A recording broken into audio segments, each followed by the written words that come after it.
잠깐 기도드리고 바로 시작하도록 하겠습니다. 기도하시겠습니다. 사랑과 은혜와 자비가 풍성하신 아버지 하나님 감사합니다.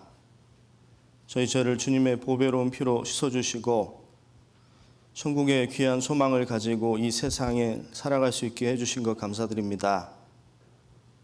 또 저희를 교사로 불러주셔서 하나님을 사랑하고 또 예수님을 사랑하는 마음으로 어린 영혼들을 섬길 수 있는 귀한 시간과 또 이 봉사의 직분을 허락해 주심에 감사드립니다.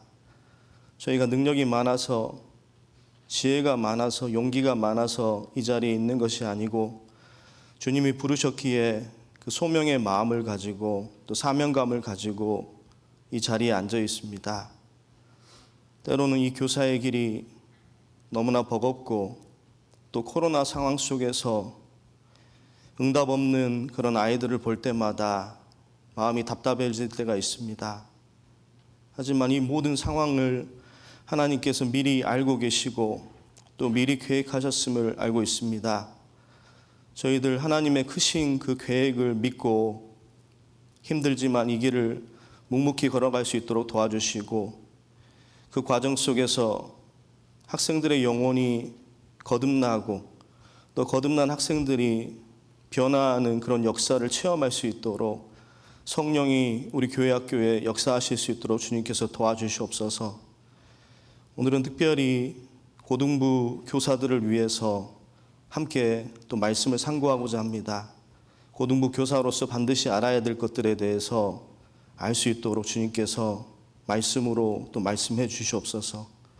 오늘 한 시간의 교제를 온전히 주님께만 의탁드리면서 예수님의 이름으로 기도드렸습니다. 아멘.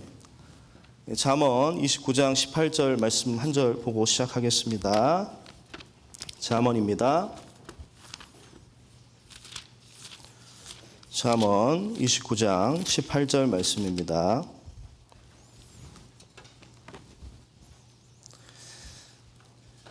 구약 944쪽입니다. 잠언 29장 18절 말씀입니다. 찾으셨으면 함께 읽도록 하겠습니다. 묵시가 없으면 백성이 방자히 행하거니와 율법을 지키는 자는 복이 있느니라. 오늘은 그 고등부 교사들을 위한 그 특강이라고 좀 생각하시면 되겠고, 다음 주는 중등부를 교사들을 위한 특강이라고 이렇게 생각하시면 되겠습니다.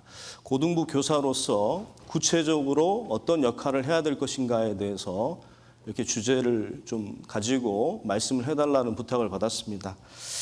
그런데 여기 보시면은 고등부 교사로서 고민해야 될 주제들이 사실은 너무나 많습니다.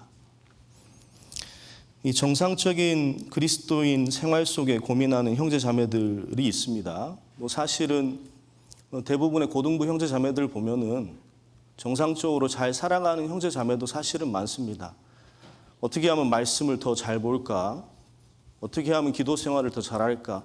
또 교제에 대해서 심지어는 그 아버지 전도를 위해서 어떻게 해야 될 것인가 고민하는 그런 형제 자매도 많이 있습니다.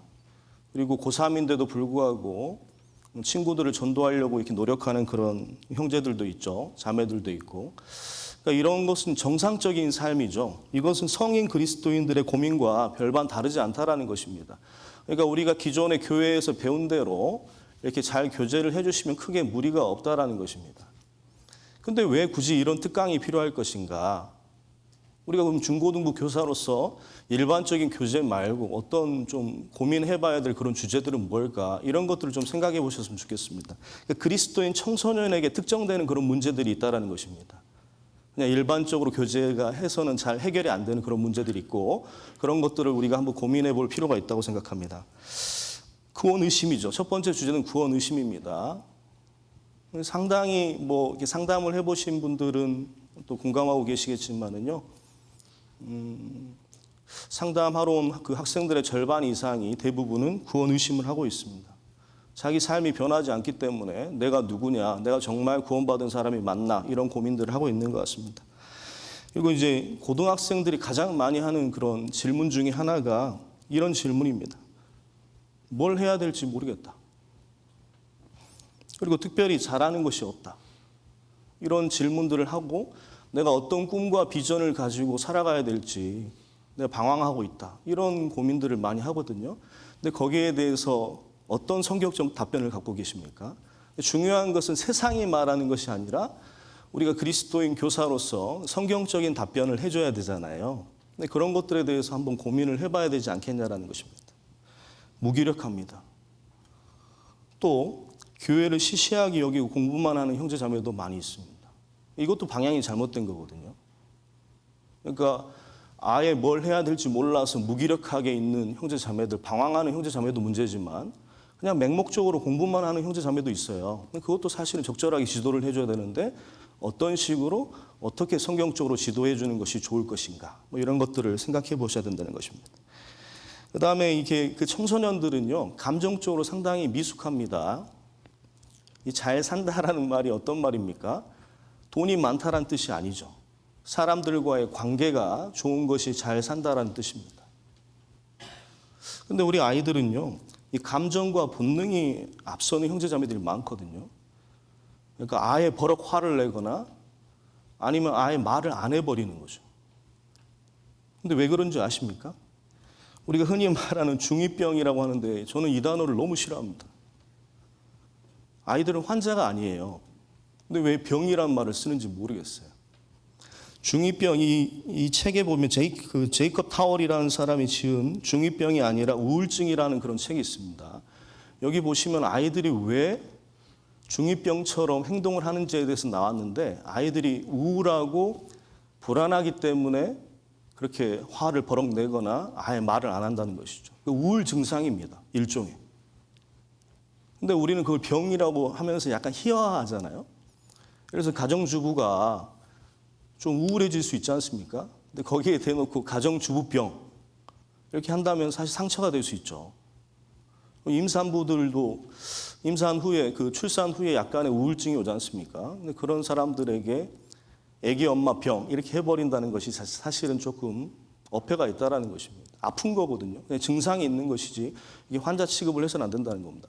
그래서 어떻게 하면 그 아이들의 핵심 감정, 자기가 왜 화가 나는가, 또 자기가 왜 이렇게 마음이 불편한가, 그 핵심 감정을 파악하는 게 중요하고 그것을 어떻게 적절하게 조절할 것인가, 감정 조절 훈련도 필요하거든요. 그걸 성경적으로 시켜주셔야 돼요.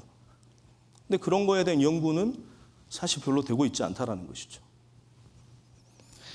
그리고 청소년 중독입니다. 이런 말이 있죠. 청소년들의 특징을 나타내는 말 중에 무엇인가에 미치지 않으면 진짜 미친다라는 말이 있어요. 어떤 학자가 그렇게 얘기했거든요. 그러니까 아이들은 뭔가에 미치고 싶어하는 그런 중독적인 성향이 어른들에 비해서 3배가 강합니다. 2배 내지 3배가 강하거든요. 그러니까 아이들은 뭔가에 꽂히면 중독이 되는 것입니다. 미디어 중독. 시간이 없어서 넘어가겠습니다. 웹툰 중독, 카톡 중독된 분들, 미디어 중독도 있고요. 게임 중독도 많죠. 이런 거 증상들을 많이 보시지만 막상 어떻게 성경적으로 지도하셔야 될지에 대해서 답변을 갖고 계십니까? 그리고 아이돌 중독된 친구들도 있죠. 어떤 고위 형제가 최근에 래퍼가 꿈이래요. 저는 래퍼가 될 거예요. 저한테 와가지고 그러더라고요.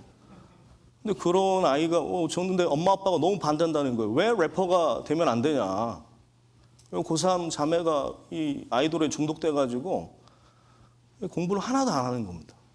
밤새 그냥 유튜브만 보는 거예요. 방탄소년단. 그런 걸 어떻게 지도를 해줘야 될 것인가. 성경적으로. 그리고 제가 보기에는 좀 심각한 게 성교육입니다. 학교는 성교육을 조금 하고 있거든요. 근데 교회에서는요, 막상 이 성에 대해서 많은 문제들을 겪고 있습니다. 예를 들어서요, 음란물에 중독된 형제들이 많습니다. 요즘엔 자매들도 상담을 제가 받은 적이 있어요. 또 어떤 경우가 있었냐면 어떤 형제가 아들내미가 형제님의 아들이 이 야한 동영상을 보다가 자의행위를 하다가 아버지에게 걸린 겁니다. 근데 아버지가 너무 당황한 거예요. 이 자녀보다 더 당황한 거예요. 어떻게 말해줘야 되지? 여러분들이라면 어떻게 하시겠습니까? 여러분들의 아들이, 여러분들의 딸이 음란물을 보다가 또 자의행위를 하다가 걸렸어요. 그럼 뭐라고 얘기해 주실 것입니까? 우린 사실 학생들에게 특정된 그런 문제들이 상당히 많은데 그냥 일반적 교재만 해주고 있는지는 모르겠습니다. 좀 연구를 하고 학생들에게 딱 맞는 그런 정답을, 성경적인 정답을 좀 같이 연구해야 되지 않을까라는 생각이 좀 듭니다. 화장하고, 그다음에 이성교제에 대해서도 많은데 사실 이것도 성교육에 들어가거든요. 성교육으로 이렇게 묶어서 한 번은 우리가 좀 배울 필요가 있다고 생각합니다. 그리고 학교에서 성교육을 할까요, 안 할까요? 학교에서는 성교육을 반드시 하게 돼 있습니다. 그런데 학교의 성교육 내용이 성경적일까요, 성경적이지 않을까요? 성경적이지 않는 것이 너무나 많습니다. 그러니까 우리는 나름대로 이 성경적인 그런 답변들, 또 성교육 이런 것들도 고민을 해야 되지 않을까라 생각합니다. 그리고 이런 학생들이 있습니다. 희망이 잘 보이지 않는 학생들도 있습니다. 아예 대놓고 술 마셔요. 담배 피워요. 구원은 아닌 거는 뭐 둘째치고 도덕적으로도 거의 비행 청소년급의 형제 자매라고 하는 친구들이 있다라는 것이죠. 그럼 어떻게 지도하실 것입니까? 그리고 좀 심각한 게 2015년 통계를 보시면은요, 남학생들 같은 경우, 청소년들 남학생 중에 9.8%가 성경험이 있습니다. 그러니까 쉽게 말하면 지금 중고등학생 남학생 100명 중에 10명은요, 성관계를 갖고 있는 거예요. 심각한 세상입니다. 그리고 그 성관계 시작하는 나이가 여학생은 13.5세입니다. 남학생은 13.1세고 지금 12.8세로 줄어들었어요. 점점 내려가고 있습니다. 그러니까 우리가 알던 그런 아이들이 아닌 아이들도 있다는 것입니다. 실제 그런 상담도 받았습니다. 조금은 좀 심각해지고 있지 않나, 정말 마지막 시대이지 않나라는 것을 많이 느끼고 있습니다.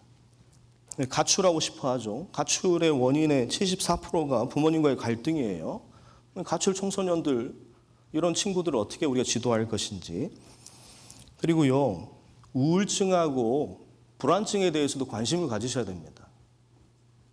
요즘 아이들이 정서적으로 많이 힘들어하고 있는 친구들이 형제 자매들뿐만 아니라 뭐 세상의 친구들도 많습니다. 반에서 한 5명은요, 우울증을 앓고 있어요, 실제로. 심각할 정도로. 자살하고 싶다고 하는 친구들도 많습니다. 제가 상담에서 그런 상담도 받았습니다. 자살하고 싶다라는 그런 상담도 받았거든요. 희망이 보이지 않는 아이들. 2008년 통계에 보시면은요, 교통사고가 사망의 원인의 1등이었습니다. 청소년 사망 원인의 1등이었는데 지금 2016년에는 어떻게 되고 있습니까? 자살이 1등이에요. 그러니까 1번부터 6번까지 보시면 우리가 연구해야 될 그런 주제라고 생각합니다. 그리스도인 청소년 구원 의심 지도, 청소년 비전 지도, 청소년 관계의 법칙 지도, 청소년 중독 지도, 청소년 성교육, 그다음에 희망이 보이지 않는 학생들 지도하는 거. 저 개인적인 꿈이 있다면은요, 좀 선생님들하고 같이 연구를 해서 좀 책을 만들고 싶습니다. 그러니까 그리스도인 청소년 지도서를 좀 만들어가지고 그걸 토요교재 때 좀 커리큘럼화 시켜가지고 체계적으로 조금 배워가면서 정말 현실적으로 아이들에게 좀 도움이 되는 것들. 그러니까 말씀과 기도와 교제와 전도는 당연히 그게 가장 우선순위가 되고 항상 저희가 교제해야 될 부분이지만 그거 외에 청소년으로서 반드시 알아야 될 그런 부분들에 대해서 책자를 만들고 그걸 커리큘럼화 시키고 그것을 지속적으로 좀 같이 배워나가는 그런 꿈을 좀 꾸고 있습니다. 저는 청소년 비전 교실, 청소년 꿈의 어떤 그리스도인 청소년 꿈의 교실 이런 것들이 좀 있었으면 좋겠습니다. 학예 수양회 말고 정말 청소년들에게 필요한 그런 비전 교실이나 꿈의 교실을 한 번은 좀 해볼 필요가 있지 않나라는 그런 생각이 듭니다. 그런 꿈을 가지고 있습니다. 근데 오늘은 이걸 다 할 수가 없고요. 제가 이제 시간 되는 대로 이게 2번, 3번, 4번, 5번, 6번 중 이렇게 좀 순서대로 한번 말씀을 제가 들을 때 기회가 있을 때마다 한번 이제 좀 같이 주제 발표를 하려고 합니다. 오늘은 이제 2번을 하려고 합니다. 가장 시급한 것이 그 비전 지도거든요. 고등학생들이니까요. 네.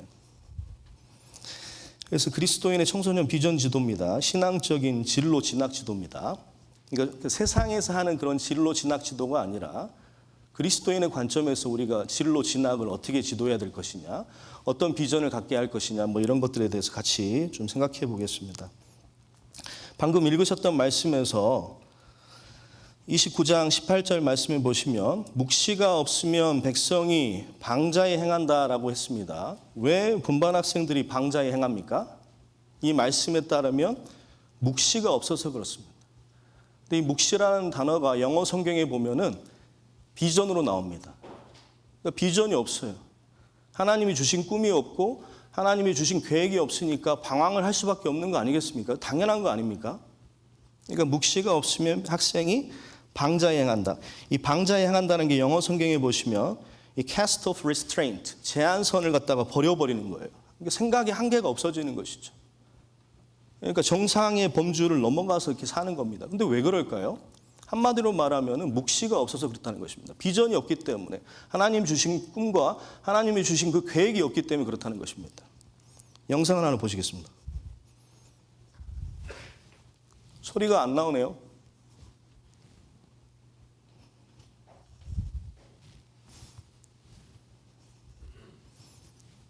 다시 틀까요?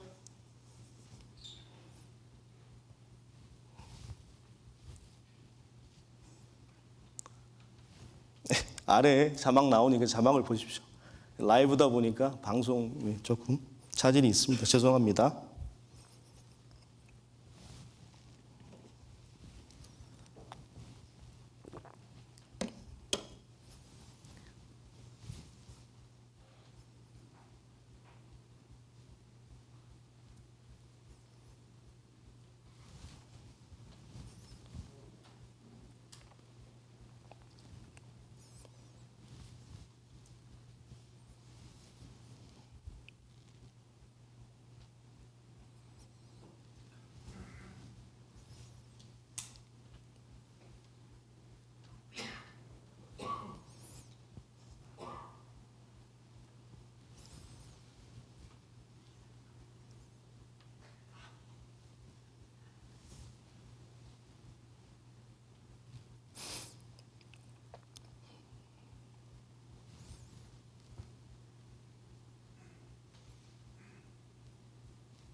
예.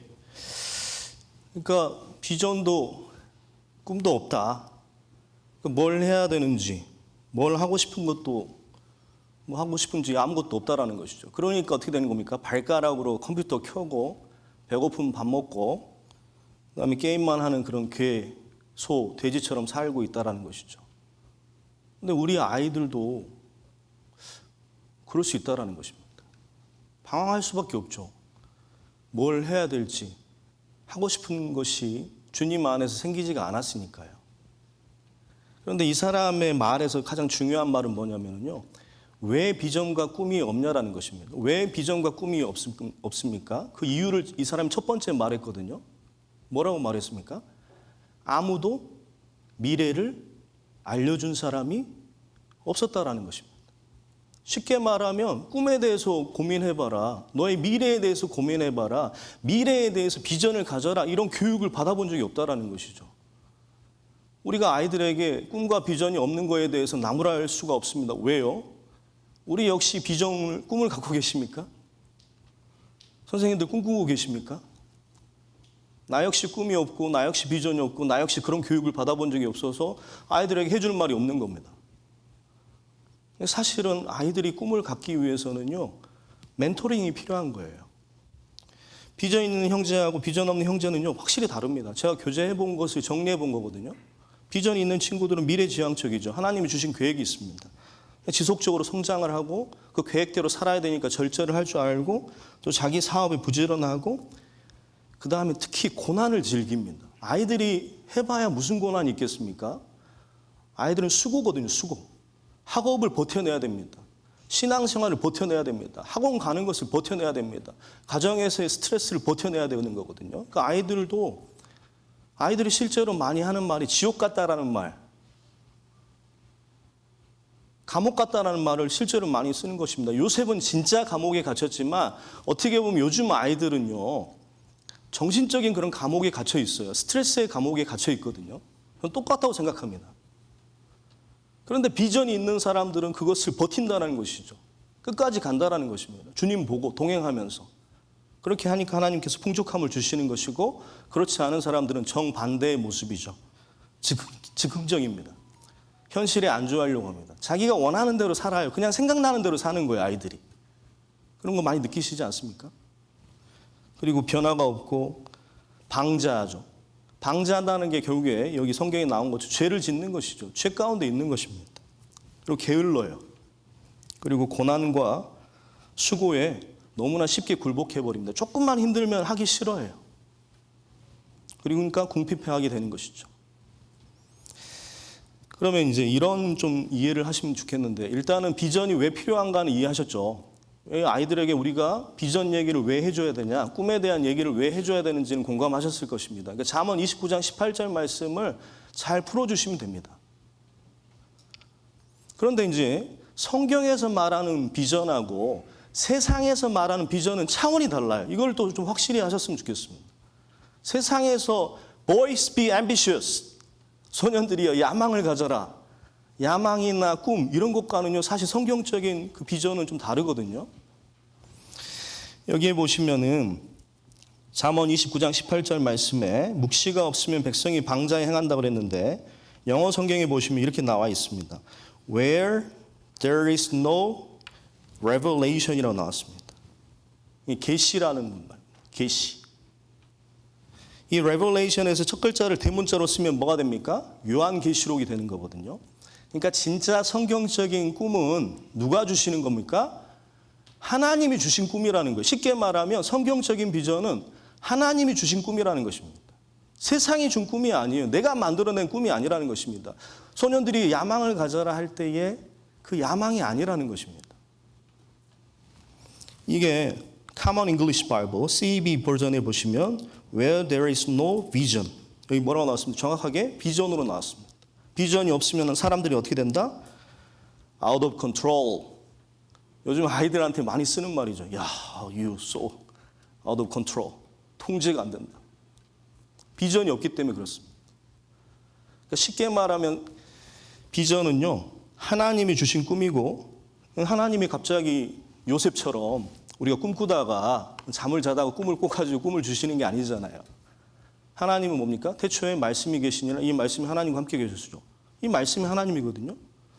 그러니까 정상적인 생활, 정상적인 말씀 생활과 정상적인 기도 생활 가운데서 주님께 쓰임받고 싶은 열망을 가질 때 자연스럽게 생겨나는 꿈들이 있습니다. 그게 바로 비전이라는 것입니다. 이 그림을 보시면 좀 더 이해가 잘 되실 건데, 왼쪽 그림하고 오른쪽 그림의 차이가 좀 있습니다. 어떤 게 성경적인 비전일까요? 당연히 십자가 그려졌으니까 오른쪽의 그림이 성경적인 비전이겠죠. 그런데 이게 뭘 말하는 걸까요? 이게 세상의 아이라고 생각해 보십시오. 세상의 아이는요, 자기가 좋아하는 걸 선택해요. 그걸 꿈이라고 합니다. 그리고요, 아빠한테 뒤에서 따라오면서 밀어달라고 그래요. 하나님, 제가 이거 될 거니까요, 저 뒤에서 좀 팍팍 밀어주세요. 이거는 조금 생각해 봐야 될 거라는 것이죠. 원래 비전의 사전적인 뜻은 계시입니다. 어둠 가운데 있어요. 아무것도 캄캄하게 안 보입니다. 근데 저 멀리에서 말씀의 빛이 보입니다. 그럼 그 빛이 보이면은요, 그 빛을 따라가는 거죠. 진짜 성경적인 비전이 생긴 사람, 진짜 하나님 안에서 꿈이 생긴 사람은요, 그 비전을 보고 따라가게 되는 것입니다. 야, 주님이 주신 꿈이니까, 주님이 주신 빛이니까 내가 어둠 가운데 있지만 그 빛을 보고 내가 따라갈 거야 라는 그런 마음이 든다는 것입니다. 실제 그런 삶을 사는 형제 자매들이 있더라고요. 성령 충만하게 사는 형제 자매들은요, 그런 꿈이 생긴 형제 자매들이 있습니다. 자연스럽게. 근데 대다수는 그렇지 않다라는 것이죠. 그래서 비전의 의미를 좀 이해하시면 좋겠습니다. 교회를 시시하게 여기고 공부만 하는 형제 자매들은요, 딱 이 경우에 해당된다고 생각합니다. 자기의 목표가 있어요. 자기의 꿈이 있습니다. 물론요, 아예 비전이 없는 경우보다는 나아요. 삶 자체의 객관적인 모습은요. 공부 열심히 하니까. 근데 엄마들이 착각하는 게 뭡니까? 공부 열심히 하면은요, 자녀가 아무 문제가 없는 걸로 착각해요, 착각. 근데 이 형제 자매들은 위험합니다. 우선순위가 달라져 있어요. 철저한 이중 생활을 할 수 있죠. 제가 우리 아이들에게 비전송이라고 불러주고 싶은 노래입니다. 꿈을 꾸었지요, 난 꿈을 꾸었지요. 하나님이 주신 그 푸르른 꿈을. 비전의 정의를 딱 한마디로 잘 요약하고 있는 찬송입니다. 저는 이 찬송에 대해서 많이 교제를 해주셔야 된다고 생각합니다. 비전이 뭐냐? 하나님이 주신 그 푸르른 꿈입니다. 요셉은 꿈이 있었다라는 것입니다. 하나님이 자기를 귀하게 쓸 것이라는 것에 대해서 확신이 있었다라는 거예요. 그러니까 뭘 한 겁니까? 이 가사가 너무나 은혜로워요. 끝까지 참고 기다리는 마음이 생기는 거예요. 꿈이 있는 사람은요, 하나님이 동행한다는 것에 확신이 있고요. 하나님이 동행해 주시니까 끝까지 참고 기다립니다. 그러니까 자연스럽게 뭐가 쌓입니까? 실력이 쌓여요. 영향력 있는 그리스도인이 됩니다. 하나님과 동행하면서 묵묵히 자기의 길을 참고 끝까지 견디면서 가다 보면은요, 실력이라는 게 생깁니다. 실력만 생기는 게 아니죠. 뭐가 또 생깁니까? 용서를 배우며 꿈을 이루어가는 거죠. 인격적인 성숙이 되는 거예요. 제가 항상 강조하는 게 이겁니다. 환인연소의 법칙을 아이들에게 자주 얘기해 주셔야 됩니다. 인생 자체가 환난이에요. 고난입니다. 수고예요. 근데 그것을 인내했을 때 뭐가 생긴다? 실력이 생깁니다. 하나님과 동행하면서 그것을 참았을 때 실력이 생기고, 더 연단이 되면 뭐가 된다? 연단이란 단어가 영어 성경에 캐릭터, 그리스도인다운 인격이라는 것이죠. 그리스도인다운 인격이 생겨납니다. 그러니까 용서를 배우는 거예요. 비전을 따라가다 보면 실력도 생기고 뭐도 생긴다? 그리스도의 인격적인 성숙도 된다라는 것입니다. 그러니까 이 찬양을요, 이런 식으로 한번 묵상해 보시면서 아이들하고 한번 계속 불러주시기 바랍니다. 한 번의 교육으로 달라지지 않습니다. 하지만 지속적으로 이렇게 꿈을 심어주다 보면은요, 아이들도 조금씩 이해하기 시작합니다. 그러면 이제 비전이 왜 필요한지 말씀드렸죠. 비전의 개념을 말씀드렸습니다. 그러면 이제 아이들이 그러면 하나님이 주신 꿈은 어떻게 갔나요? 라고 질문합니다. 제가 교제를 해보면 항상 이런 식입니다. 그러면 전도사님 이해는 됩니다. 하나님이 주신 꿈을 가져야 된다는 거 이해가 되고, 근데 그런 꿈을 어떻게 갔습니까? 정답이 뭡니까? 정답은 성령 충만입니다. 정상적인 그리스도인의 삶을 살아야 돼요. 사도행전 2장에 보시면 오순절날 성령이 강림하셨지 않습니까? 그래서 그 마가의 다락방에서 120명의 제자들이 성령의 오기를 기다리고 있었습니다. 그때 오순절날 성령이 강림하셨고 성령 충만을 받은 그 제자들이 이제 방언이 터졌고, 그러면서 베드로가 설교를 하죠. 설교를 하면서 요엘서 말씀을 인용해가지고 이 설교를 하는데, 내가 말세에 모든 육체에게 내 영으로 부어주리니 너희의 자녀들은 예언할 것이요 너희의 젊은이들은 환상을 보고 너희의 늙은이들은 꿈을 꾸리라, 이렇게 말했거든요. 늙은이라고 꿈이 없는 게 아닙니다. 선생님들 꿈이 있으십니까? 선생님들은 무슨 비전을 갖고 계십니까? 아이들을 바라보셨을 때 교회학교 하시면서 꿈이 없다라는 게 어떻게 보면 참 열정이 없는 교사가 되는 이유 중에 하나 같습니다. 매너리즘에 빠질 수 없는 그 이유밖에 뭐냐? 비전이 없는 것이죠. 내 스스로가 꿈이 없고 비전이 없으면 마음이 뜨거워지지가 않습니다. 성령이 충만한 사람은요, 하나님이 뭘 준다고 그랬습니까? 환상을 보게 한다고 그랬거든요. 젊은이들은 환상을 본다고 그랬는데 그 환상이라는 단어가 영어 성경에 비전으로 나왔습니다. 비전은요, 성령 충만한 사람이 보는 겁니다. 그런데 요즘 우리 시대가 어떤 시대입니까? 성령 충만해지기가 힘든 시대입니다. 비전 갖기가 힘든 마지막 시대예요. 디모데후서 3장 1절에서 5절 말씀에 내가 이것을 알라 말세에 고통하는 때가 이르리니 사람들은 자기를 사랑하며 돈을 사랑하며 자긍하며 교만하며 회방하며 부모를 거역하며 감사치 아니하며 거룩하지 아니하며 무정하며 원통함을 풀지 아니하며 참소하며 절제하지 못하며 사나우며 선한 것을 좋아하지 아니하며 배반하며 팔며 조급하며 자고하며 쾌락을 사랑하기를 하나님 사랑하는 것보다 더하며 경건의 모양은 있으나 경건의 능력은 부인하는 자니 이 같은 자들에게서 내가 돌아서라. 딱 우리 분반 학생이야. 그런 생각 안 드십니까? 저는 이 말씀 볼 때마다 우리 아이들이 생각나가지고 마음이 너무 아파요. 이 마지막 시대의 최대 피해자가 학생들이 아닌가라는 생각이 듭니다. 마지막 시대의 특징을 19가지로 표현하고 있는데 3가지는 사랑이라는 단어가 붙었습니다. 사랑이라는 단어가 뭡니까? 자기를 사랑하고 돈을 사랑하고 쾌락을 사랑하는 거예요. 이게 딱 우리 시대의 특징입니다. 자기 사랑하고 돈을 사랑하고 쾌락을 사랑하는 거예요. 그러니까 경건의 모양은 있지만은요. 그리스도인이라고 하지만 그리스도인다운 역사나 능력이 없는 것이죠. 마지막 시대에 우리도 성령 충만하기 힘들지 않으십니까? 근데 아이들은 얼마나 힘들겠어요. 마지막 시대에 정말 우리의 믿음을, 비전을 갖기가 너무나 힘든 세상입니다. 우리도. 근데 아이들은 얼마나 힘들겠습니까? 그러니까 아이들은 뭐가 필요합니까? 제발 이걸 해주세요. 신앙적인 멘토링이 필요합니다. 그래서 선생님들이 계시는 거예요. 아이들에게 꿈을 심어주라고. 이 마지막 시대에 아이를 내버려 두지 말라고 선생님들을 세우신 거 아닙니까? 어떤 부모님이나 선생님들이 그냥 알아서 잘 클 거예요. 하나님께 맡기고 기도만 해요. 언젠간 좋아지겠죠. 우리도 어릴 때 방황했지만 지금은 돌아왔잖아요.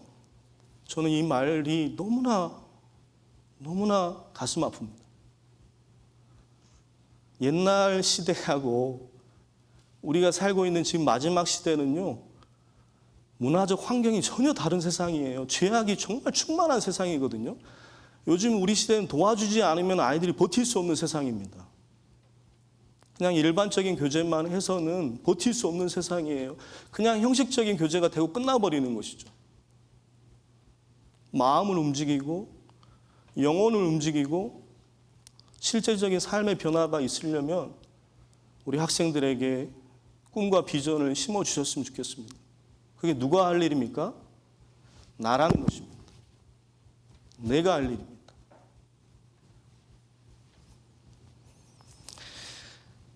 그런데 이 멘토링은 결국에 뭘로 해야 됩니까? 말씀이죠. 성령 충만의 핵심은요, 말씀입니다. 말씀을 지속적으로 멘토링을 해주시는 것입니다. 고린도후서 10장 4절 말씀해 보시면 모든 이론을 파하며 하나님을 아는 걸 대적하여 높아진 것을 다 파하고 모든 생각을 사로잡아 그리스도에게 복종케 한다고 그랬죠. 요즘에 상대주의, 인본주의, 진화론, 호모섹슈얼리티, 정말 세상에 지저분한 것들은 온갖 것들이 다 들어있습니다. 근데 유튜브에 다 올라와 있어요. 너무나 지저분한 생각이 많습니다. 죄스러운 생각들도 많고 하나님을 대적해서 높아진 사상들도 너무나 많습니다. 그러니까 그런 아이들을요, 사로잡아가지고 그리스도에게 복종케 할 수 있는 유일한 무기가 뭐라는 것입니까? 말씀밖에 없다라는 거예요.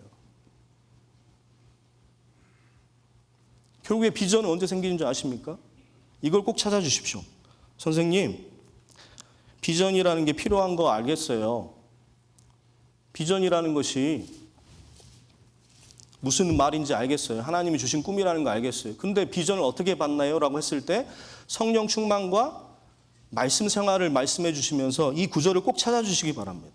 시편 25편 12절 말씀은요, 진로 선택에 있어서 가장 중요한 말씀이라고 생각합니다. 저 개인적으로. 여기 뭐라고 나왔습니까? 시편 25편 14절에 여호와의 친밀함이 경외하는 자에게 있다고 그랬습니다. 하나님이 어떤 사람에게 가까이 가십니까? 하나님을 경외하는 사람입니다. 근데 하나님이 말씀이죠. 그러니까 말씀을 경외하는 사람에게 하나님이 가까이 가시는 겁니다. 선생님, 제가 문과에 가야 될까요? 이과에 가야 될까요? 제가 특성화고에 가야 될까요? 일반고에 가야 될까요? 제가 A대학에 가야 될까요? B대학에 가야 될까요? 제가 무슨 전공을 해야 될까요? 제가 어떻게 살아야 될까요? 답은 누가 갖고 계십니까? 하나님이 갖고 계십니다. 여호와를 경외하는 자 누구냐? 여기 뭐라고 나왔습니까? 그 택할 길을 반드시 저에게 가르쳐 주십니다. 하나님이 가르쳐 주시게 해야 됩니다. 그러려면은요, 아이가 말씀을 묵상을 해야 된다는 것이죠.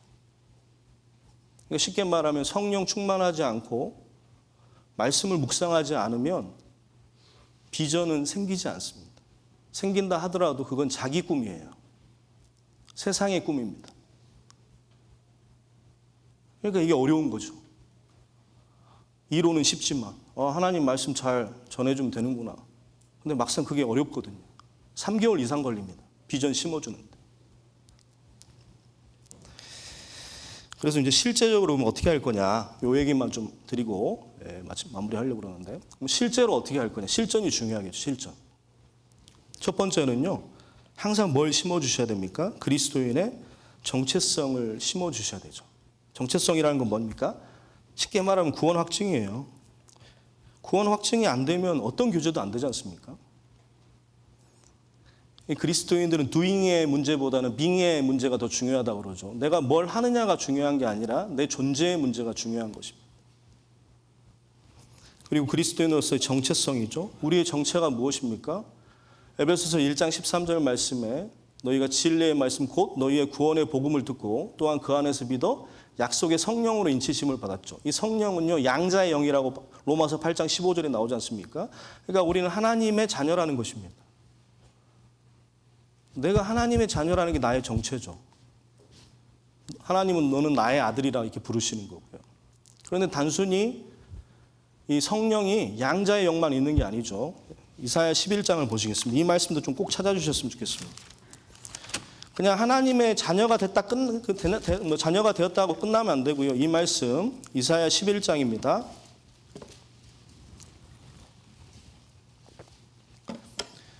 이사야 11장 1절 2절 말씀입니다. 이 성령이 양자의 영이기도 하시지만 이사야 11장 1절 2절 말씀은 꼭 좀 찾아주시면 좋을 것 같습니다. 아이들에게. 이새의 줄기에서 한 싹이 나며 그 뿌리에서 한 가지가 나서 결실할 것이요 여호와의 신 곧 지혜와 총명의 신이요 모략과 재능의 신이요 지식과 여호와를 경외하는 신이 그 위에 강림하시리니. 이사야 11장은 예수님에 대한 말씀인데 예수님에게 임하신 그 신, 여호와를 어떤 신이 지금 그 위에 임하셨습니까? 여호와를 경외하는 신이라는 것입니다. 그러니까 성령은요, 어떤 성령이시기도 하다? 양자의 영이시기도 하시지만 하나님을 경외하는 신이 내 안에 들어왔다는 것입니다. 그러니까 앞으로의 삶은요, 내가 그리스도인이라는 말은 다른 말로 하면 무슨 말입니까? 앞으로 하나님을 경외하면서 살겠습니다라는 말입니다. 시편 130편을 보시겠습니다. 시편 130편입니다.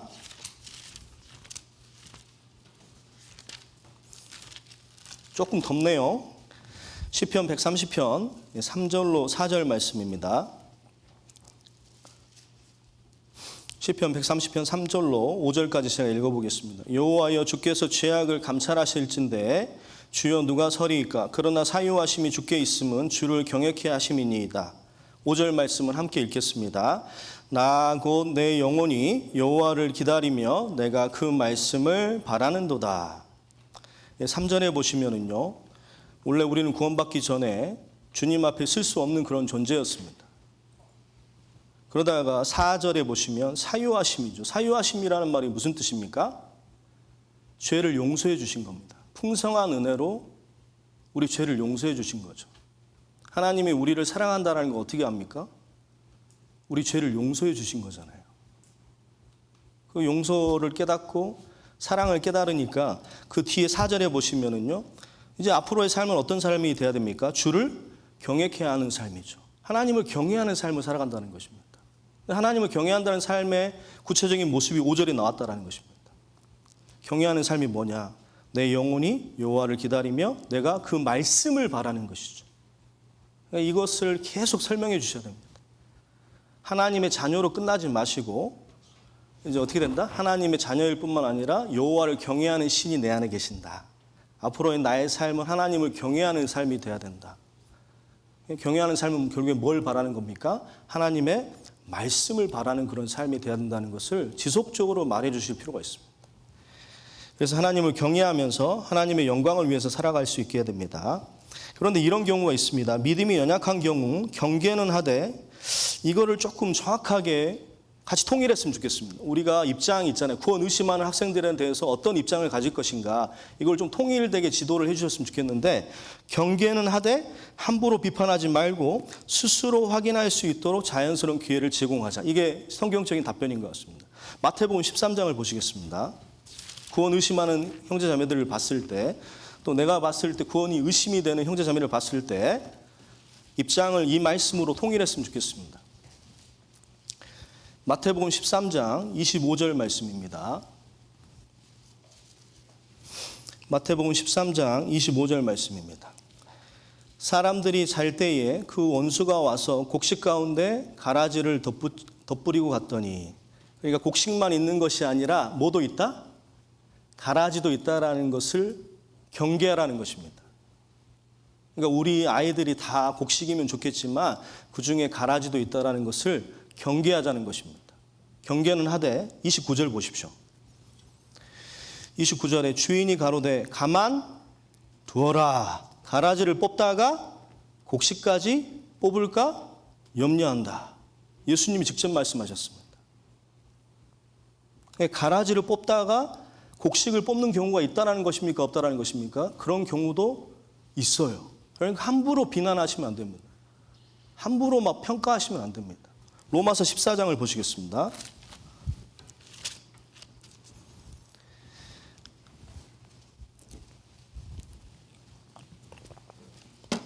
로마서 14장 1절 말씀입니다.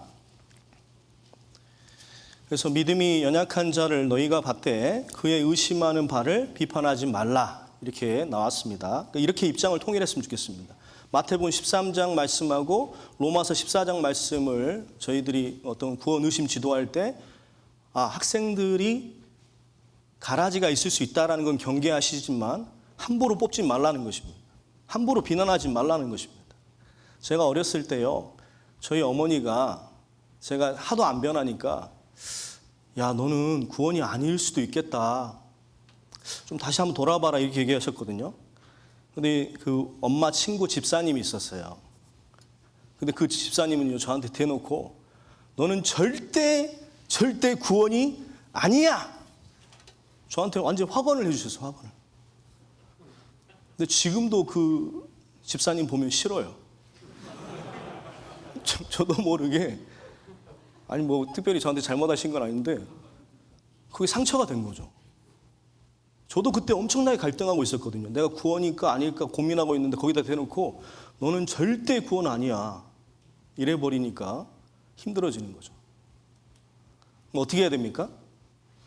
스스로 확인할 수 있도록 자연스러운 기회를 주셔야 됩니다.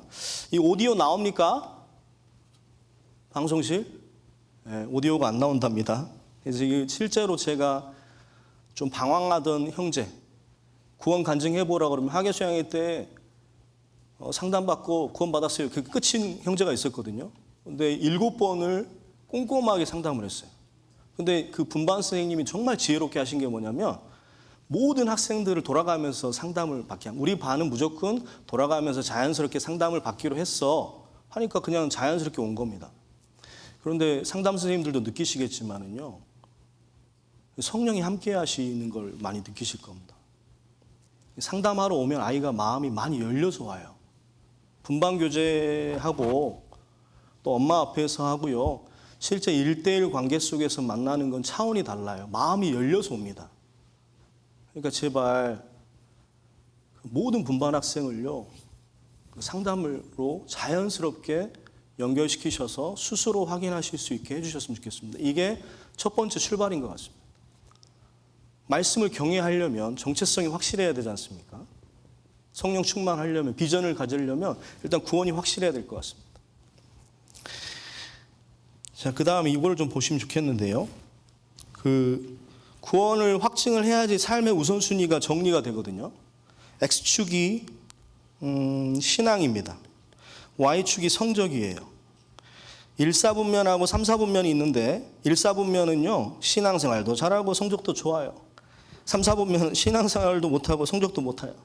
안 좋아요. 그러니까 1사분면, 3사분면 너무 극단적이니까 제외를 하고, 만약에 2사분면하고 4사분면 중에서 나는 어떤 걸 추구할 것인가. 2사분면은 신앙 좀 나쁘면 어때? 지금 고등학생이니까 뭐 성적만 좋으면 되지. 그리고 4사분면 뭡니까? 내가 성적은 비록 나쁘지만 신앙생활이라도 잘해봐야 되겠다. 당연히 우리는 몇 번으로 지도를 해야 됩니까? 우리는 4번으로 지도를 해야 되는데, 어머니들은요 말로는 4번이라고 그러는데 부모님들은 2번이 많아요. 공부 잘하면 아무 문제 없는 걸로 생각해요. 근데 2번으로 가면은요 잘못하면 몇 번으로 갑니까? 3번으로 가요. 이걸 꼭 얘기해 주세요, 애들한테. 2번을 추구하면 3번으로 갈 수 있다. 그리고 설사 운 좋게 성적이 좋더라도요 신앙생활이 나쁘기 때문에 돌아옵니까 안 돌아옵니까?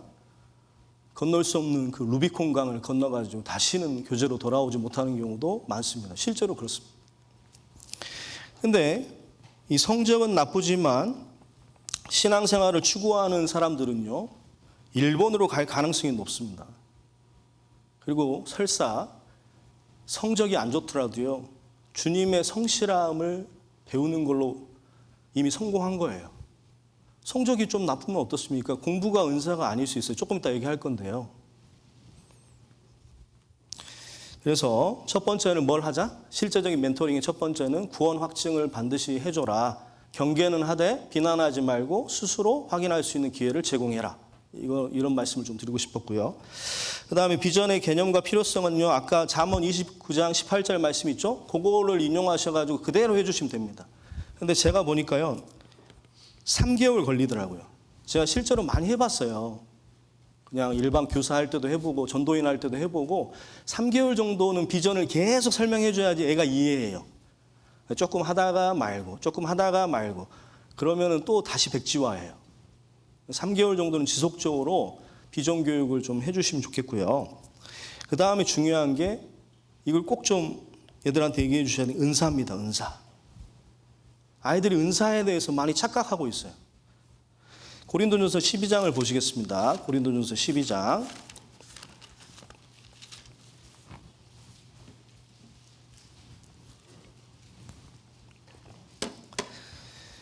고린도전서 12장 4절에서 7절 말씀입니다.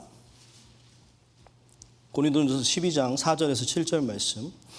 은사는 여러 가지나 성령은 같고 직임은 여러 가지나 주는 같으며 또 역사는 여러 가지나 모든 것을 모든 사람 가운데서 역사하시는 하나님은 같으니 7절 말씀을 함께 읽겠습니다.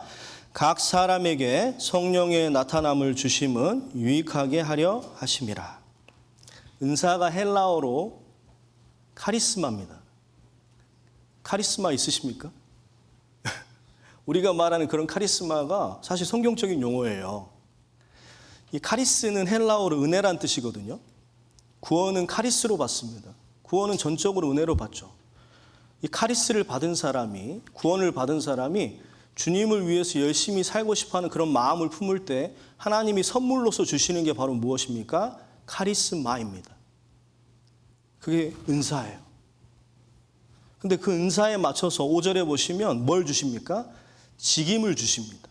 자기가 할 일을 줘요. 역할을 주신다는 것입니다. 모든 게 그래요. 우리 그리스도인들도 은사를 받았고 그 은사에 맞춰서 직임이 있는 것입니다. 그 직임을 하나님과 동행하면서 최선을 다했을 때 6절입니다. 뭐가 있습니까? 성령의 역사가 있습니다. 성령의 역사가 있으십니까? 선생님들도? 선생님들의 은사는 무엇입니까? 이런 얘기를 처음 들어보는 거죠. 그러니까 학생들한테도 조금은 두리뭉술하게 얘기하시는 것이죠. 은사를 정확하게 설명해 주십시오. 은사.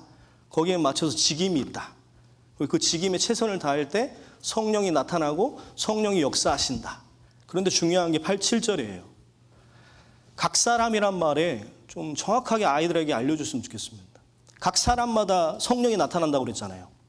그러면 정말로 확실하게 거듭난 사람은요, 은사가 있습니까, 없습니까? 각 사람에게 은사를 주신다는 얘기입니다. 각 사람에게 직임을 주시는 것이고, 각 사람에게 성령의 나타남이 있다라는 것입니다. 그런데 그 이유가 무엇이냐? 유익하게 한다고 그랬습니다. 목적어가 빠져 있어요. 원어 성경에 보면은요, 다가 빠져 있습니다. 다 유익하게 한다. 교회를 말하는 것이죠. 그러니까 교회라는 것을 보면 구원받은 그리스도인들이 다 은사를 받았고 그 은사에 맞춰서 직임이 있고 그 직임에 최선을 다했을 때 성령이 나타나고 그러면서 뭐가 유익하게 된다? 교회가 유익하게 된다는 것입니다. 그러니까 우리 학생들도 은사가 있을까요? 없을까요? 반드시 있습니다. 카리스마가 있다라는 겁니다. 근데 제일 답답한 부분이 이 부분이에요. 저는 잘하는 게 없어요. 저는 은사가 없어요. 저는 좋아하는 게 없어요. 그러니까 비전의 개념을 설명해 주시고 비전이 필요한 이유도 설명해 주시지만 막상 어디서 부딪히는 겁니까? 잘하는 게 없다라는 거예요. 근데 그 아이는요, 어떤 프레임에 갇혀 있습니까? 성적이라는 프레임에 갇혀 있는 거예요. 저는 우리나라가 정말 최악이라고 생각하는 게, 죄송합니다, 아이들을 소고기도 아닌데 등급을 매겨요. 1등급부터 9등급까지 매겨놔요. 야, 학교에서는요, 5등급 이하의 아이들은요, 기를 못 펴요. 1등급인 애들은요, 말 안 해도 당당해요. 성적이 자존감이 되는 나라예요. 성적이 은사가 돼버린 나라예요. 그러니까 그 아이가 은사가 없다라는 말에 이면적인 것을 프레임을 들여다보면은요, 저 공부 못해요. 저 좋아하는 과목, 잘하는 과목 아무것도 없어요. 이 말이에요. 그러니까 자기가 자꾸 은사가 없다고 착각하는 거예요. 그러니까 의욕이 안 생기는 거예요. 근데 이게 은사입니다. 요즘에는 IQ만, 학습 능력만 그 사람의 은사로 보지 않아요. 어떤 사람은요, 공부 못해도 말 되게 잘합니다. 우리 자매들 수다 얘기하는 거 보면 놀랍지 않습니까? 어떻게 3시간 동안 혼자 얘기하고 막 대단한 능력을 갖고 있죠. 이 논리 수학 지능이 사실 학습 능력입니다. 우리 공부 잘한다고 했을 때는요, 논리 수학 지능만 높은 거예요. 노래 잘하는 친구들 많습니다. 신체 운동 힘센 친구들 많아요. 우리 형제들 보면 삼성 같은 형제들 많지 않습니까? 뭐 이렇게 해가지고 저도 무섭더라고요. 요즘 많이 그 친구들 보면은. 또 공간 지능 있는 친구들 있고, 이 자연 지능은요, 관찰력이 뛰어난 겁니다. 동물과 식물과 환경에 대해서 관찰력이 뛰어난 거예요. 그리고 요즘에 그 가장 중요한 능력으로 뽑고 있는 것이 대인 지능하고 개인 내 지능이거든요. 앞으로 우리 아이들이 살아갈 시대는 4차 산업혁명 시대입니다. 완전히 다른 세상이에요. 뭐가 판치입니까? AI의 세상입니다. 마지막 시대는 AI의 세상이에요. 일반 지식이 쓰레기가 되는 세상입니다. 그냥 누르면 나오거든요. 그리고 사물 인터넷이라고 해가지고 모든 것에 인터넷이 달렸습니다. 로보틱스 해가지고 로봇이 다 일합니다. 나노 테크놀로지 점점 작아지죠. 그러면서 생명까지도 대체하려고 하는 그런 움직임들이 있죠. 이런 세상에서 가장 중요한 능력은 뭐냐?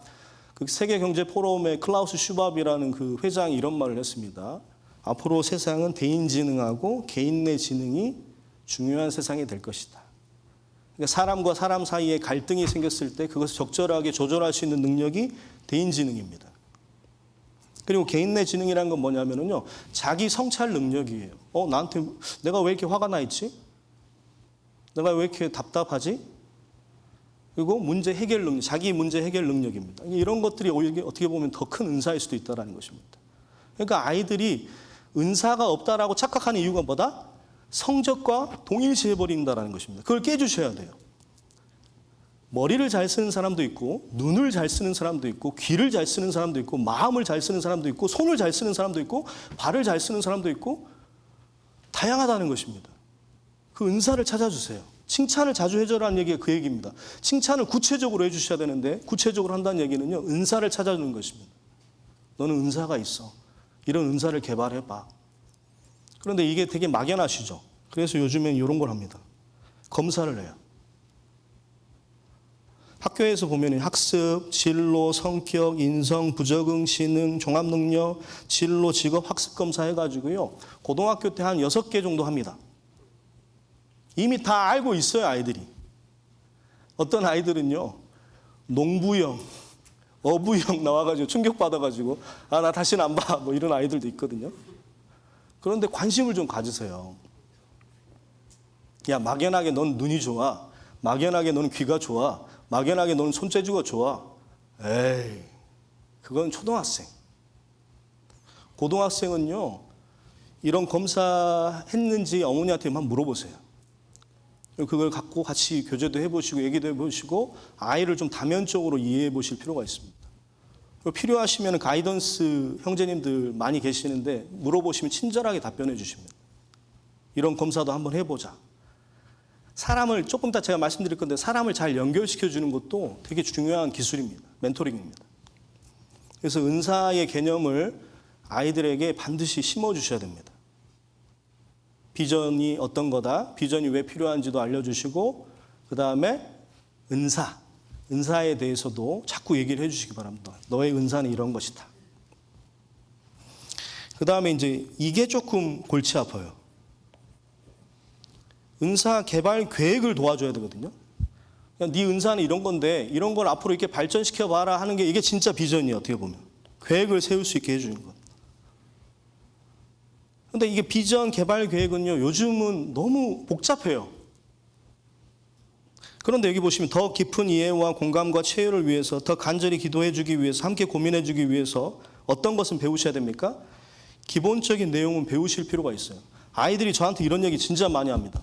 잘 들으셨으면 좋겠습니다. 이 말은. 고등부 형제 자매들이 학부모님과 분반 선생님께 바라는 점입니다. 기승전 열심히 해라 하시는 것이 답답하다. 결론은 항상 그거예요. 너 열심히 해라. 아이들이 은근히 싫어하는 말씀이 뭔지 아십니까? 잠언 22장 29절 말씀입니다. 자기 사업에 근실한 사람을 보았느냐. 저는 왕 앞에 설 것이 천한 자 앞에 서지 아니하리라고.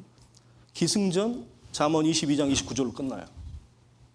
엄마 아빠도 선생님도 똑같이 그냥 열심히 해라. 기도할게. 그러니까 아이들이요, 제가 무슨 말하는지를 이해를 못 하시는 것 같다는 거예요. 제 고민이 무엇인지 깊이 공감을 못 하신다는 것 같다는 것입니다. 좀 더 구체적인 방향을 함께 고민해 줬으면 좋겠다라고 저한테 얘기하더라고요. 분반 선생님들도 제가 무슨 말 하는지를 모르니까 겉도는 교재만 된다는 거예요. 고등부는 특히. 근데 왜 그런지 아십니까? 이게 너무 복잡해요. 제가 지금 설명드리는 거는요, 짤막하게 하려고 그러는데 이런 정도는 알고 계셨으면 좋겠다라는 겁니다. 아이들이 무슨 말 하는지는 알으셔야 될 거 아니에요. 진로 진학의 전문가가 되라는 말씀을 드리는 것이 아니라 최소한 아이가 왜 힘들어하는지, 어떤 부분에서 고민하는지, 왜 답답하는지는 이해할 정도의 기본적인 내용을 숙지하고 계시라는 것입니다. 심지어는 어떤 분은요, 등급이 몇 등급 있는 것도 몰라요. 고등부 교사인데. 그럴 수 있습니다만은 앞으로는 안 그랬으면 좋겠다는 거죠. 한 일주일만 대충 이렇게 훑어봐도요, 아이가 무슨 고민하는지 알 수 있거든요. 아이가 이런 말 합니다. 저한테 와가지고. 수시, 정시, 취업, 유학 등 고민할 게 너무 많아요. 요즘에 2021년도 그 대입 전형이거든요. 수시가 몇 명입니까? 77명이에요. 정시가 23명입니다. 100명 중에 77명이 뭘로 가는 거예요? 수시로 가는 거예요. 우리 때 완전 달라요. 학력고사 생각하시면 안 돼요. 제발. 학력고사 시절에 얘기 좀 제발 하지 말아주세요. 근데 아이들이, 제가 지금 이 말씀 왜 드리냐면요, 아이들이 얼마나 고민되는지를 한번 생각해 보시라는 거예요. 아이들이 수시를 몇 개 쓰는지 아시죠? 수시를 6개를 쓰거든요. 그럼 6개 중에서 보통 3개를 고민을 많이 합니다. 대학은 한 10개를 고민하거든요. 그럼 전형을 몇 개를 아이가 고민할까요? 30개의 전형을 수시에서 고민합니다. 정시에서 가나다군이 3개 쓰지 않습니까? 대학을 10개 정도 고민합니다. 그럼 수시 30개, 정시 30개 하면은요, 아이의 마음속에서는 고등학교 내내 몇 가지 전형을 고민해야 되는 겁니까? 60가지의 전형을 고민해야 돼요. 그런데 기승전 열심히 해. 끝. 그리고 아이가 답답하는 거예요. 자기도 몰라 죽겠는데. 근데 이거를 고3 때 아니까 문제인 거예요. 이런 얘기를 한 번도 들어본 적이 없는 거죠. 엄마도, 학교 선생님도, 교회학교 선생님도.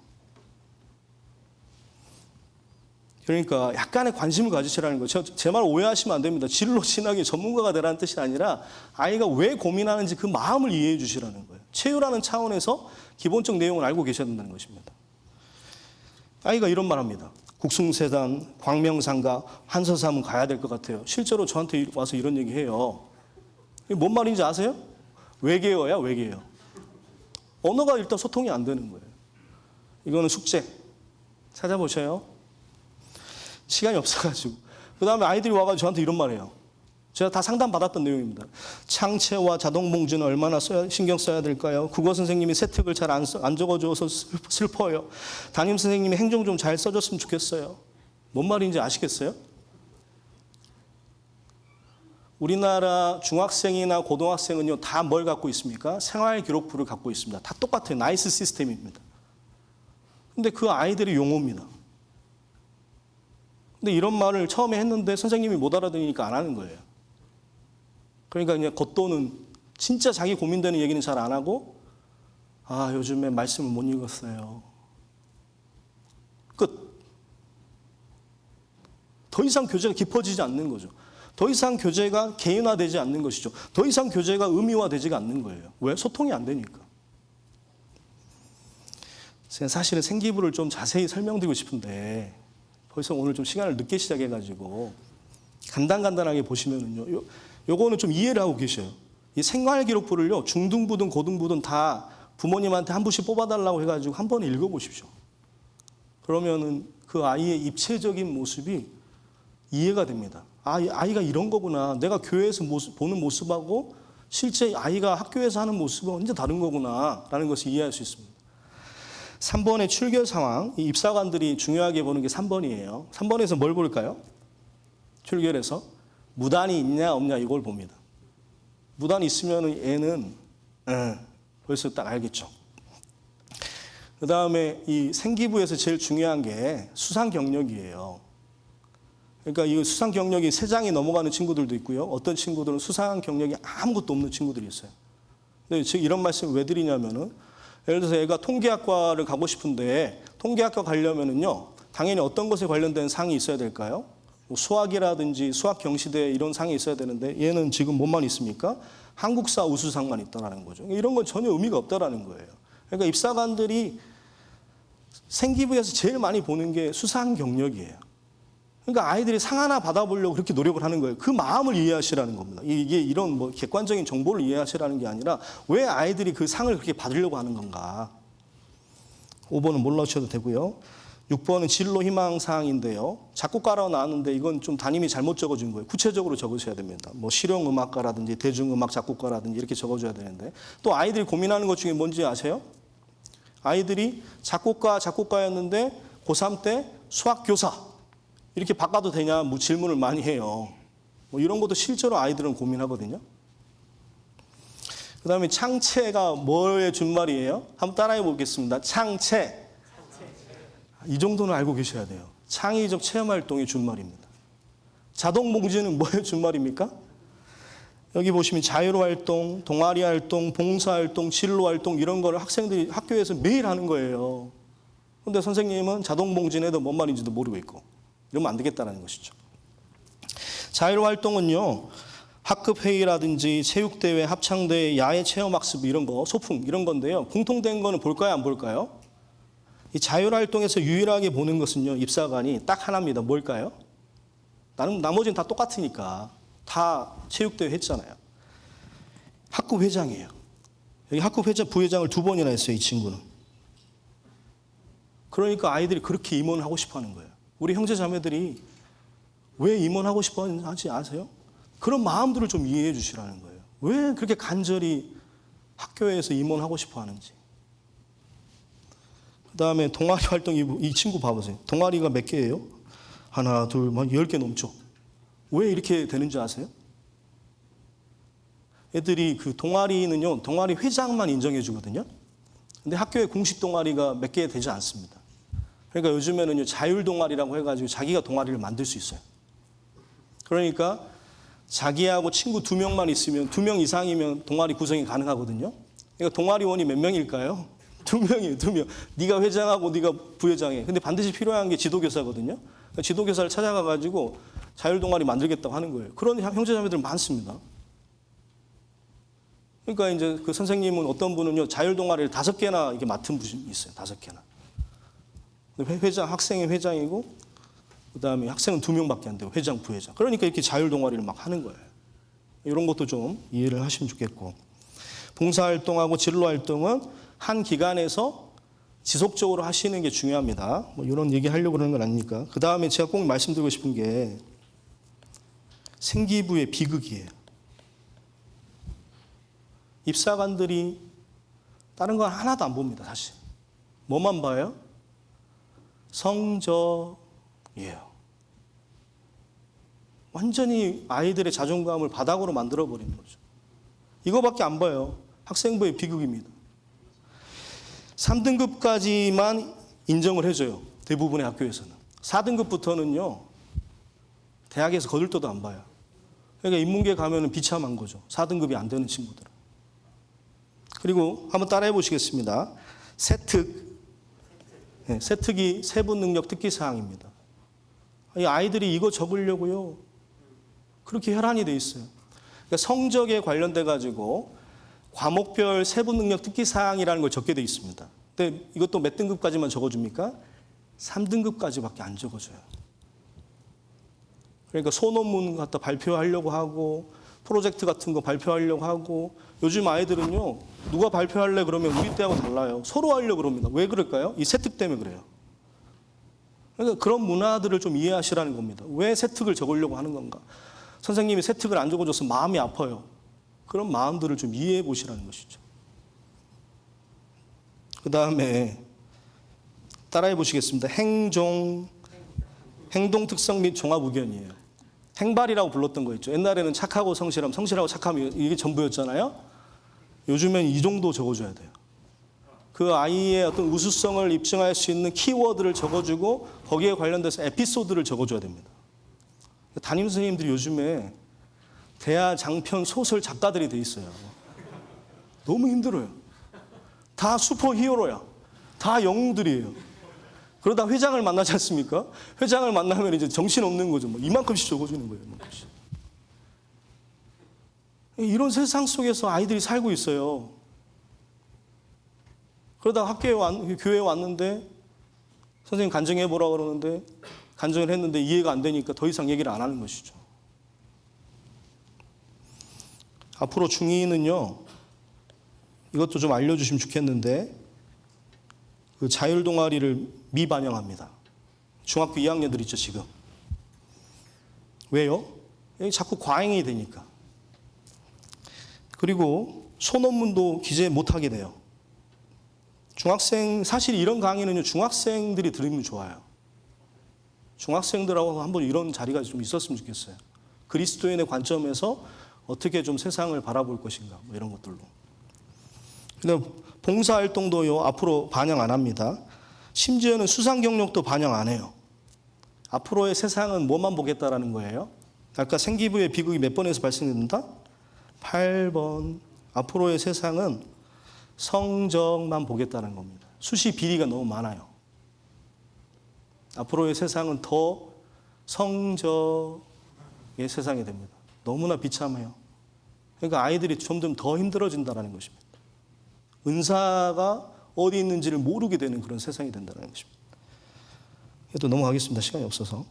그 다음에 이 고민이 정말 제가 제일 많이 들었던 고민 같아요. 우리 형제 자매들한테. 제가 4등급, 5등급인데 내신을 놔야 될지 붙들어야 될지 고민돼요. 저 수시 접고 내신 접고 정시에만 주력할래요. 이렇게 하니까 어머니하고 대화가 안 되는 거예요. 어머니 아버지는 내신을 놓겠다고 하니까 학교 수업을 안 듣겠다고 그러니까 어머니 아버지 입장에서는 너무나 당황스러운 거죠. 근데 자기는 계획이 있는 거예요. 어떤 계획입니까? 아까 말씀드렸던 것처럼 학생부 교과, 학생부 종합, 이 논술 같은 경우는요. 3등급들의 잔치예요, 사실은. 3등급까지 잔치지 4등급 이하의 아이들은 전혀 의미가 없어요. 그러니까 아무리 입시 요강을 잘 이해해도요. 우리나라의 입시 제도는요. 4등급, 5등급, 6등급, 7등급, 8등급, 9등급은 의미가 없어요. 그러니까 아이가 현실적인 선택을 하는 거예요. 아, 저 이제 내신 포기하고 정시에만 올인할게요. 왜요? 여기 보시면은요. 근데 3등급이 어느 정도 되냐면은요. 이것도 좀 이해하시면 좋겠는데 23%예요. 100명 중에 23명만이 3등급 안에 들어가는 거예요. 그럼 나머지 한 70명, 80명 아이들은요. 저는 말이 안 된다고 생각해요. 그러니까 스트레스가 오는 거죠. 그러니까 정말 아이들을 좀 잘해주세요. 이런 마음을 좀 이해해 주시라는 거예요. 제가 굳이 이런 얘기를 드리는 이유가 뭐겠습니까? 교회에서. 마음이라도 좀 헤아려 주시라는 겁니다. 대충 애가 무슨 고민하는지는 좀 알고 교제를 해 주시라는 거예요. 그런데 점점 뭐는 줄어듭니까? 논술 전형의 인원은 줄어들죠. 그 다음에 정시는요, 수능 100이 많아요. 그래서 왜 내신을 포기하려고 하는지 아시겠죠? 내신을 포기하려고 한다는 그 말이 무조건 잘못된 말은 아닐 수 있다는 거예요. 근데 엄마 아빠는 이해를 못해요. 그러니까 문제가 생기는 거죠. 정시 100이 있는데, 수능 100이 있는데, 이렇게 많은데, 그러니까 수시 어차피 해봐야 안 될 것 같으니까 나는 열심히 정시하겠다는데 그거를 반대하는 거예요. 그러니까 아이가 갈등이 생기는 거예요, 거기서. 그 다음에 수시 사실상 미달, 정시 선발 규모 커지다. 이게 계속 이런 기사만 나와. 그러니까 아이가 뭐에만 관심 갖겠습니까? 정시에만 관심을 갖는 거예요. 이런 얘기들을 이제 마무리를 해야 되니까요. 제가 준비를 좀 많이 했는데 시간이 아쉽습니다. 그리고 이제 요거는 좀 짚고 넘어갔으면 좋겠는데 디미고처럼 좋은 데도 많아요. 디미고가 뭡니까? 한국 디지털 미디어 고등학교거든요. 뭐 이렇게 항세 사이버 보안고라든지 설린고라든지 세명고라든지 특성화 고등학교들이 이 특성화 고등학교가요. 예전에 우리가 생각하던 그런 똥통 학교가 아닐 수도 있다라는 거예요. 제발 그런 얘기 좀 하지 마세요.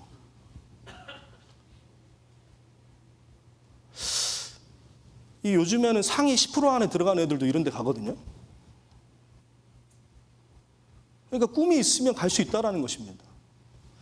이런 데는요, 이 특성화고 같은 경우도요, 대학 갈 수 있어요. 그래서 특성화고 특별 전형으로 갈 수도 있습니다. 그다음에 특성화고 학생부 종합 전형으로 갈 수도 있습니다.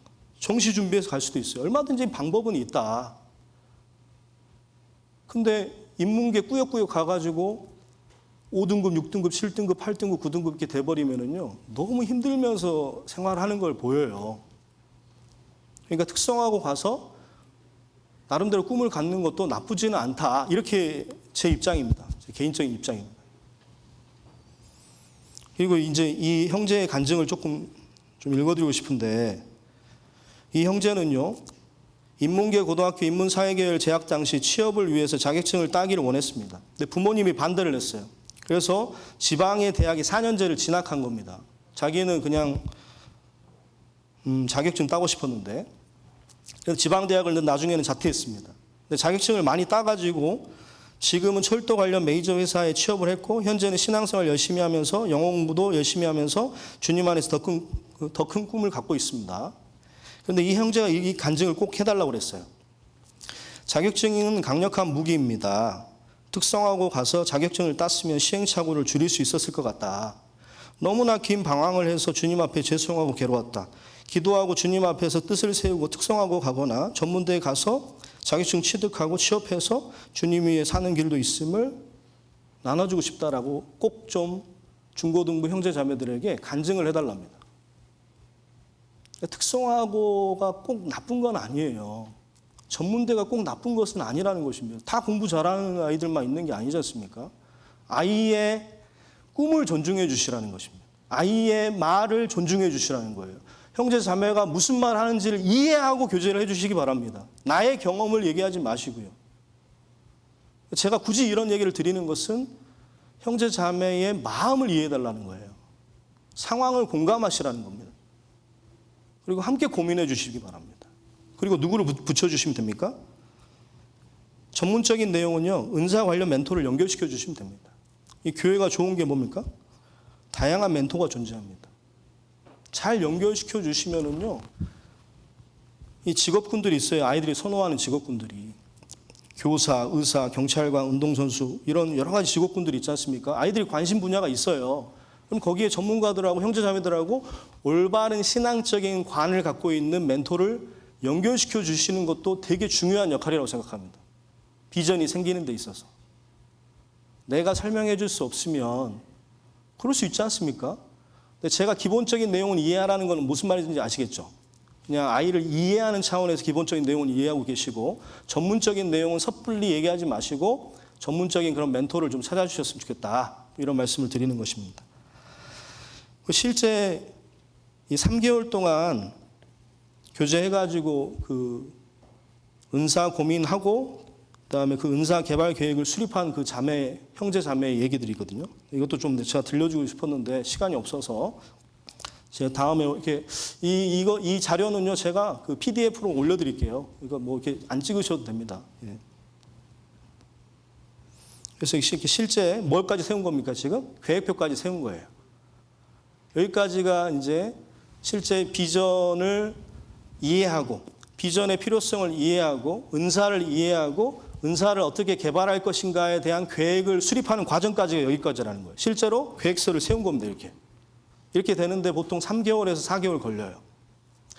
근데 계획서가 있다고 해가지고 다 변하는 건 아니지만 최소한 변화했던 형제 자매들 중에서 계획서가 없었던 사람은 없어요. 제 말 이해되십니까? 계획서가 있다고 해서 다 변화하는 건 아니지만은요. 최소한 변화했던 형제 자매들 중에서 계획서가 없었던 사람은 없습니다. 계획서를 만들게 하셔야 됩니다. 그 다음에 네 번째입니다. 주어진 순간순간에 이제 마무리하겠습니다. 시간이 많이 돼가지고요. 주어진 순간순간에 주님과 함께 최선을 다하도록 돕습니다. 내가 비전 은사 개발 계획을 세워가지고 비전을 수립했습니다. 계획을 세웠어요. 그럼 계획표가 있으면 계획대로 가야 되겠죠, 이제. 계획대로 주어진 순간순간에 최선을 다하게 가르쳐야 된다는 것입니다. 근데 내가 만약에 계획서가 없습니다. 계획서가 없을지라도 어떻게 하면 됩니까? 그냥 주어진 순간순간에 최선을 다하다 보면 비전이 생겨가는 것이죠. 그래서 이 말씀을 꼭 좀 적어 놓으시면 좋겠는데 신명기 33장 25절 말씀에 내 사는 날을 따라서 능력이 있다라는 말씀 제가 자주 드리죠. 계획서만 있으면 뭐합니까? 실제 능력은 누가 주시는 것입니까? 하나님께서 주시는 것이죠. 실제로 그런 삶을 살 때 하나님이 능력을 주신다. 생각만으로 고민만으로 삶이 달라지진 않는다. 실제로 그리스도인의 삶을 살아라. 주어진 순간순간에 최선을 다해라. 이런 말씀을 드리는 것이고 그러다 보면 하나님의 선하심을 단순히 아는 것이 아니라 맛보아서 체험하는 신앙이 될 것이다. 그리고 하늘은 스스로를 돕는 자를 돕는다. 자기 할 일은 해야 됩니다. 하나님한테 기도만 한다고 해서 비전 주시는 게 아니잖아요. 자기가 할 일은 하고 주님께 기도를 해야 되겠습니다. 저는 이 말이 참 우리 학생들에게 모토가 됐으면 좋겠습니다. 디모데전서 4장 15절 말씀은 화면을 보시고 함께 읽겠습니다. 이 모든 일에 전심전력하여 너의 진보를 모든 사람에게 나타나게 하라. 모든 일이라고 그랬죠. 가정생활, 학교생활, 교회생활 모든 일에서 전심전력하는 그런 습관을 학생들에게 소개해 주시면 좋겠습니다. 이 그림의 제목은 프랑스와 밀레의 만종이라는 작품입니다. 저는 이 그림을 아이들하고 꼭 좀 나누고 싶은데 이 프랑스에서는 하루 일과가 끝나면 교회의 종이 3번 울렸습니다. 교회의 종이 3번 울릴 때 기도를 했거든요. 이런 기도를 3종 기도라고 합니다. 그러니까 하루를 잘 마무리하고 주님께 드리는 기도예요. 이 사람들이 기도하고 있지 않습니까? 무엇을 기도했을까요? 오늘 저와 동행해 주셔서 감사합니다. 오늘 하루 최선을 다할 수 있게 해주셔서 감사합니다. 그리고 수확물을 보십시오. 저는 이거 보면 참 눈물이 납니다. 수확물이 많습니까? 적습니까? 수확물이 많고 적고는 중요한 게 아니라는 걸 아이들에게 알려주시기 바랍니다. 점수의 업앤다운이 중요한 것이 아니라 내가 오늘 주님과 동행을 했는가, 또 주님과 동행하면서 끝까지 하루를 잘 마무리한 것에 대해서 이 감사하고 있는 기도입니다. 그러니까 꼭 결과가 중요한 건 아니라는 거예요. 수확물이 많건 적건 그것은 중요한 게 아니고 내가 과정 가운데서 주님과 동행했고 과정 가운데서 모든 순간에 최선을 다했는가. 저는 이것이 상당히 아이들에게 필요하다고 생각합니다. 그런 가운데 결과는요, 감사할 수 있는 거예요. 꼭 점수가 높아야지만이 감사하는 게 아니죠. 저는 이 그림을 볼 때 성스럽지 않습니까? 아름답지 않습니까? 우리 그리스도인들의 삶이 학생들뿐만 아니라 나도 이렇게 돼야 될 것 같습니다. 그리고 주님이 맡기신 모든 일을요, 이게 중요하죠. 동기화입니다. 아이들은 작심삼초예요. 계속 해주셔야 돼요. 계속 비전 얘기만 한번 해보세요. 6개월 동안. 정말 생겨요.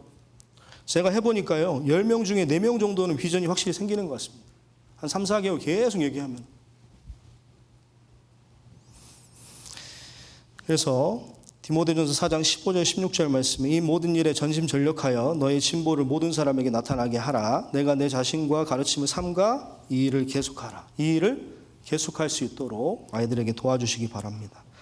마지막으로 히브리서 3장 14절 말씀을 함께 읽겠습니다.